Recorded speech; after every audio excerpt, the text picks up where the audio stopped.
Mulai sekarang, fastabiqul khairat. Konsep kebaikan adalah disegerakan. Kemudian kita tidak mengetahui. Hari ini niat kita baik.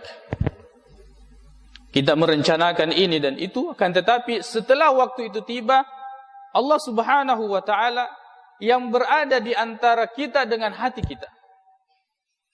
Kita tidak boleh yakin dan pastikan bahwa besok saya bisa begini, saya akan seperti ini. Walaupun hari ini kita ada niat dan iman untuk melakukan satu amal.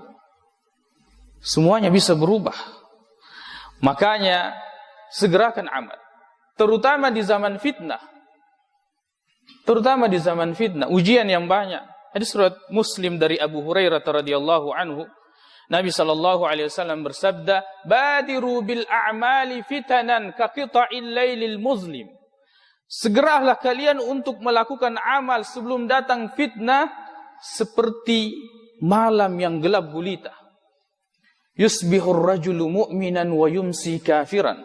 Di mana seseorang di pagi hari dia beriman, di sore hari dia sudah kafir. Au yumsi mu'minan wa yusbihu kafiran. Ataukah di sore hari dia beriman, di subuh hari besoknya dia sudah kafir. Yabi'u dinahu bi'aradin minad dunya. Dia menjual agamanya karena dunia.